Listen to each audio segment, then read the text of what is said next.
Rational functions, and this time we're going to look at graphing or sketching that rational function. I left my different rules up here for asymptotes to kind of remind us, because in order to graph a rational function, I definitely need 5 things to get a decent sketch. I need to look for a vertical asymptote, a horizontal asymptote, an oblique asymptote, and then my old standards of an x-intercept and a y-intercept. I need those 5 things, or look for those 5 things. That's going to help me draw the sketch, and then if I need some additional stuff, like some additional points, I can go through and find that if I need it. But I first want to look at a function and determine those 5 things. So, vertical, horizontal, oblique, y-intercept, x-intercept. I'm going to look for those 5 things, see if they exist in my problem, and then I can use that to create the sketch. So, number 1, 3x plus 5 over x minus 4. Vertical were those domain restrictions. So that's happening at x equals 4. Horizontal, the powers are the same, degrees equal. So I go leading coefficients, which in this case would be 3. There is no oblique, top power is not 1 greater. For a y-intercept, remember we substitute 0 for x. If I put 0 up top, I'd get 5. If I put 0 in for x, I'd have 5 up top and a negative 4 on the bottom. So negative 5/4 is the y-intercept. X-intercept would actually be negative 5/3, 0. So now for the x-intercept, what you want to remember is, for an x-intercept, you set the y value to 0. That's kind of your old rule there. So if I did that, and I set that f of x equal to 0, my first step is going to be multiply by the x minus 4. And when I do that, that's still 0 on the left side, cancels on the right, and leaves you just the numerator. So for the x-intercept, you could always just look at the numerator, set this equal to 0, and solve, and that's where I'm getting that negative 5/3. So I can always set that numerator equal to 0 and solve. That gives me my 5 pieces. So what I'm going to do is plot these 5 pieces. So I'm going to draw the graph just right here, then we'll erase it and look at number 2. This is my sketch for 1. Vertical asymptote, horizontal asymptotes, we're going to do them with dotted lines. So x equals 4. So what we're going to do is approach the asymptote without touching it. It's kind of that border of my graph. There's my y equals 3, my horizontal asymptote. I'll plot my x and y intercept. So let's see, 0, negative 5/4. Just past the negative 1. And negative 5/3, 0, something like right there. All right, and then my sketch. I know I'm going through these 2 points. I'm not going to cross the y-axis anywhere else other than that y-intercept. I also cannot cross the x-axis anywhere else other than that x-intercept I was given. So my graph on the left side looks like this. Notice I'm going out along those asymptotes. I'm going out along the asymptote. Now, I don't know if it's a smooth curve right here. I'm under the assumption it is, but I'm just trying to get that rough sketch. So I went through the points, came out along the asymptote. Now, the only place this thing didn't exist as far as a domain restriction was x equals 4. And that's where I've got my vertical asymptote at. So the other part of the graph has to be up here at the top. Now, a couple things that tell me I know that. First off, I've got to go out along that asymptote. So if I were to instead come in from the bottom right here and come up, I cannot cross the x-axis, so I know it can't go from the bottom up, because if I did that, I would cross the x-axis. I only found one x-intercept. I can't make up another one. So that tells me it's going to be up top. A lot of times it's you come in the opposite way, you go out. Okay? Another thing you can do, remember for graphing, okay, we want to be able to sketch stuff quick, but in graphing, we can always do some point plotting. All right, so this will be x equals 5, and if I were to put 5 in for x, I would get 20 over 1, so I get the point 520, so that's going to be way up here. That's enough to tell me it's up there. So you could always plot a point or two if you're unsure. Typically, these 5 things are enough information for you to come up with a sketch. That's pretty typical. That's enough stuff to work with. However, every now and then you're going to run into something where you're kind of unsure, so you plot a point or two, maybe find something else, or it's not enough information. But you know, you're going to run into that. Even still today, after all these that I've done, I'll still run into one every now and then, like, oh wait, I don't know if it's up top, if it's on the bottom. Let me plot a point real quick. So you can always plot a point to figure out those values. Now as far as the asymptotes, what we know in a sketch is it goes out along that asymptote. So this horizontal one here, for example, I'm just getting a sketch. For all I know, maybe it does this and comes up underneath, or maybe it comes underneath and then back and then goes out along. I don't know. I'm just trying to get the rough sketch. What I know is the end behavior is it's going to go out along that horizontal asymptote. So typically, we just draw it like I had the first time, coming out like this. Okay? Now that's not going to happen on a vertical. Remember, verticals were domain restrictions, so I'm not going to cross over this vertical and come back. Okay? Just kind of giving me that end behavior look. Okay, let's look at number 2. Find some different pieces here. Vertical, horizontal, oblique, y-intercept, x-intercept. If I factor the bottom, x plus 3, x minus 3, verticals would be at x equals 3, x equals negative 3. Horizontal, top power is less than the bottom, so y equals 0. Oblique, there's not one. Y-intercept, if I put 0 in for x, I'll get 2 over negative 9. X-intercept, there's not one. So as we spoke on the last one, make the numerator equal to 0. And when does 2 equal 0? Never. There's no x there. Okay, if that was a 2x, I could solve. There's nothing to solve for. So that just means my graph's not going to cross the x-axis, and that's fine. Okay.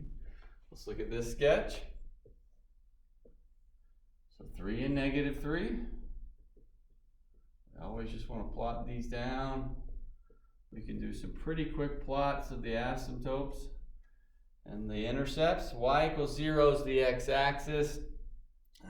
Typically, I'll just kind of put some dotted lines out to the end of the x-axis to remind me it was an asymptote. 0, negative 2/9, so really close right there, like that, and no x-intercept. Now for me, start my sketch here. Again, you can plot more points if you need. I'm just going to kind of talk through it as I get it drawn. But again, don't be afraid to plot some extra points. I need to go through that y-intercept. And what I know is it has to be something like this where it's going down on both sides. I know that because there was no x-intercept. So for me to cross this y-intercept and go up, or to come down from the top and cross it, I'm going to have to cross the x-axis either way, and I don't have any x-intercepts. That's what's ruling that out. So I know it has to be in this fashion. The top right, or the right side's up top, and the left side's up top. Okay. Now what I'm using is, if I went out on the bottom, I'm coming in at the top. I could also put values in, let's say a 4.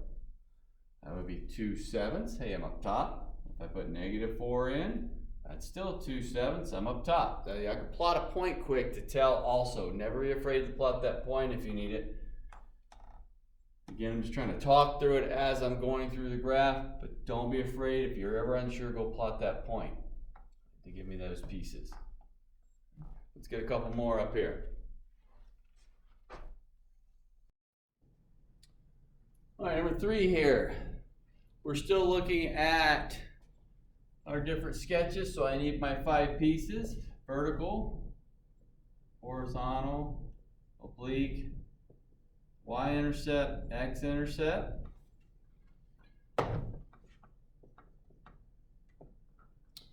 And when we look at number 3 here, one of the things we realize is we are looking at something that can factor.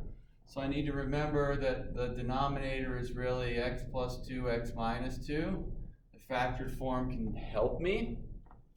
The numerator would be x squared plus 1, x squared minus 1, and I can even factor the x squared minus 1 further. That factored form will help me. Vertical asymptotes then I can see are at x equals 2 and x equals negative 2. That's my 2 pieces. Horizontals, none, because the top power is 4, bottom power is 2, top's bigger than the bottom. The oblique's also none because it's 2 greater. Remember, the oblique has to be 1 greater. Y-intercept, if I put 0 in for x, I will get a positive 1/4. X-intercept, 0 for y, so I'm looking at the numerator again. X squared plus 1, that's not going to produce a real value, that produces an imaginary. X squared minus 1 does, that would be plus or minus 1. We have 1, 0, negative 1, 0. All right, so I'm going to get these, well, I guess 4 things, 2 verticals, x and y intercepts plotted. Let's see here. Graphs are never the neatest. Well, we're just doing sketches. 2 and negative 2, 1/4, so it's right there. And then negative 1 and 1. All right, now this is be a case where, you know what, I may need some extra points and things like that. So here's why. I look at this middle piece here, and I know I've got to hit those 3 points. So let me kind of think of some ways this could happen. I'm just going to draw some other sketches over here. I could do something like this, kind of like a W. It's going to hit those and go out along the asymptotes.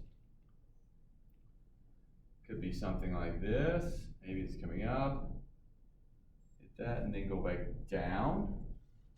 So we're going to go down this way. You know, it could even be flipped the other way, the same idea. Something like this. Or coming in this way. Or I guess a third way, or fourth way, I should say not third. Maybe it's like an upside down parabola going through. The key is I need some help. I know it's got to hit those 3 points. I'm a little unsure which way, so I'm going to get some point plotting help for myself. That was 2, so I'm going to put a 3 in.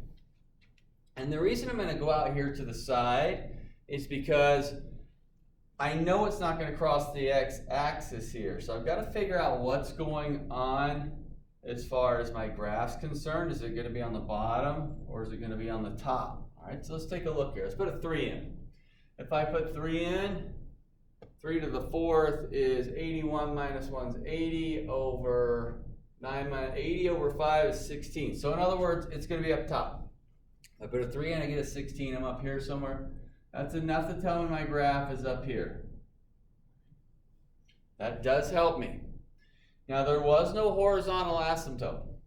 Since there's no horizontal asymptote, that means that this graph is not going to come down here and just level off. There was no horizontal asymptote. So instead, it's just going to go back up. All right, now let's think about what's happening here. There's really only 3 things that could happen. The graph goes up, the graph goes down, the graph goes horizontal.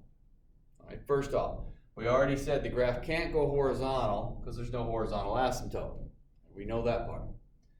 the graph can't go down because then I would cross the x-axis and I don't have an x-intercept over there. That's what's telling me I'm only left with up.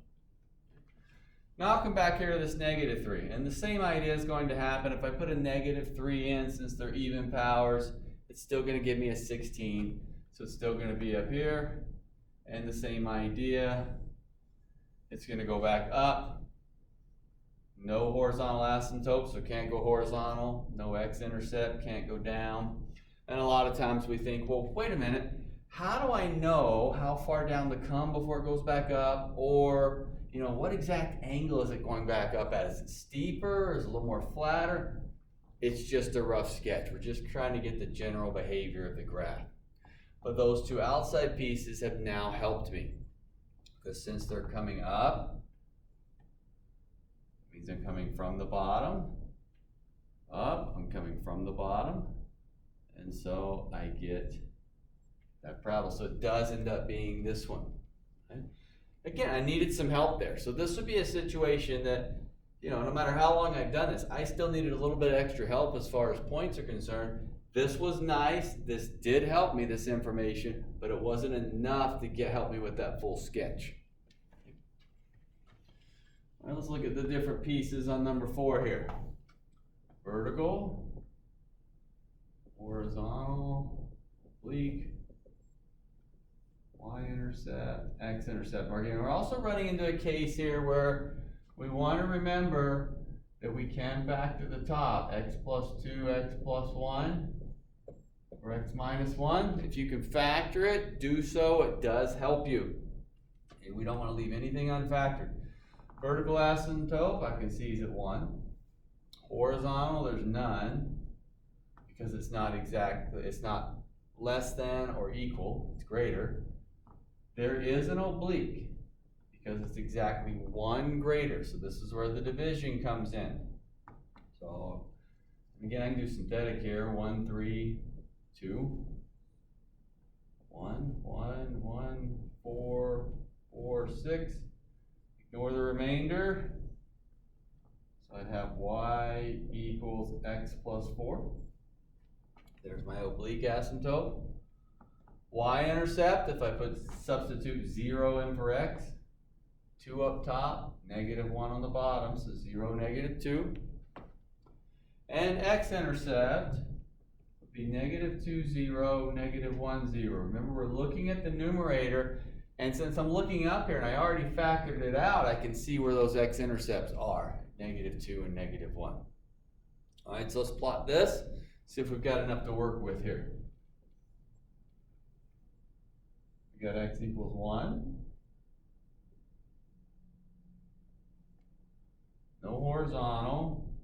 Y equals x plus 4 for the oblique. So just think about how you would plot a line in the past.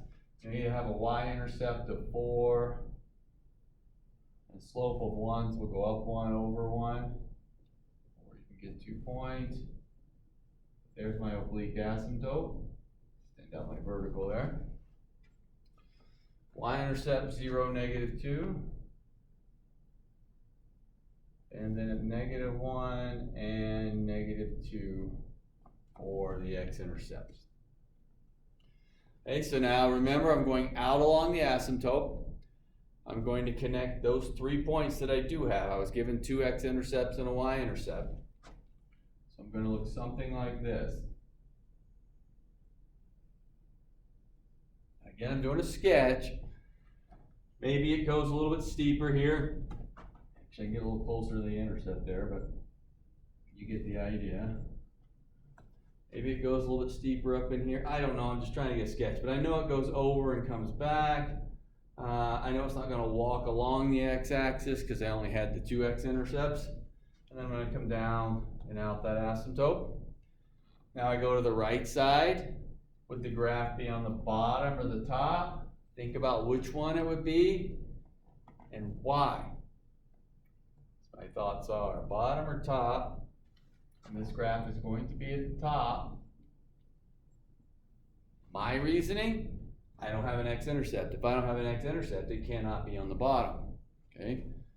Another reason would be, we'll go plot a point. You could substitute, say, let's see, that was a 1, so you can put 2 in. And if you substitute 2 in, you'll get a value that's further up there for that piece. Okay, let's look at one other type here.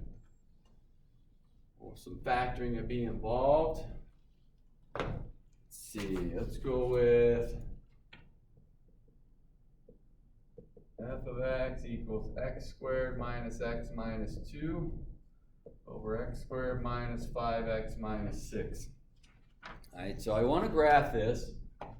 We end up in the same type situation where I need those 5 things. Hopefully those 5 things are enough. If not, I just kind of evaluate what I'm doing or plot some extra points. I'm working with those pieces. I'm also now looking at something that factors. So this thing's going to factor to x minus 2, x plus 1 up top, x minus 2, x minus 3 on the bottom. And then you see something from your past. Now we don't see this an awful lot in graphing rational functions, but I want to get an example up here. Because when you look at this, you're like, wait a minute, those two canceled. X minus 2 canceled. So we are really looking at graphing this guy right here, x plus 1 over x minus 3. That x minus 2 canceled, and we'll look in a minute what happens to that graph, but this is where our focus is. So my vertical asymptotes. 3. And I know something, well, what about the 2? Well, it canceled out, so it's not a vertical asymptote. Horizontal, powers are the same. Leading coefficient, 1. No oblique. Y-intercept, 0 for x, gives me negative 1/3. X-intercept, numerator, negative 1, 0. And then the thought comes back in, wait a minute, what about that 2 we had up there to start with? Well, it's not going to be that x-intercept, it canceled out. We'll look at what happens on the graph. So that's going to leave me with just the negative 1 for the x-intercept and just the 3 for the vertical asymptote. So I'm looking at this reduced function. Now let's see how this graph looks. So right now we're just plotting like we've done before. Get the 3, 1, 0, negative 1/3 down here, and negative 1, 0. So my graph, if I'm going to follow these 2 points, I got to go out along the asymptotes. I'm expecting something like this. Just a rough sketch of my graph. And then on the right side, it has to be at the top. Now let's think about what we've done before. I know it cannot be down here because I don't have another x-intercept. Forces me to the top. I can plot some points to see. Sure, maybe if I go graph this on a computer, it comes up and then out, but I just know it goes out along that horizontal. So I just drew it underneath. Some different looks there. So that's the basis of my graph. Now let's look at where that 2 is having an effect.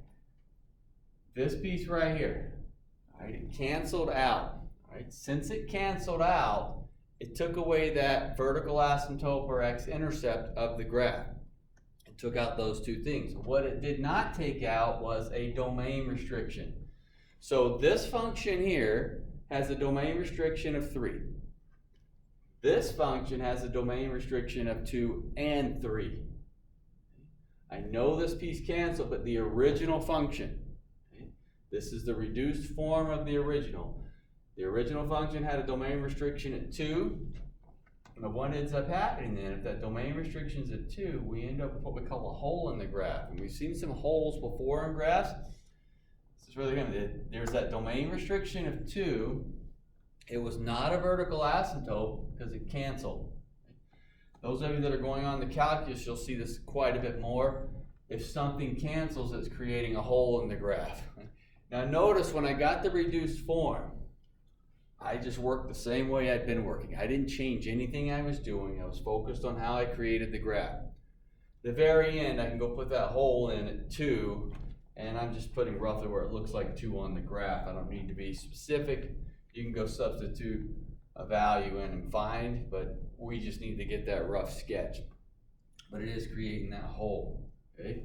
So all I want you to remember is, if the fraction reduces, if the rational function reduces, get the reduced form, graph it, okay?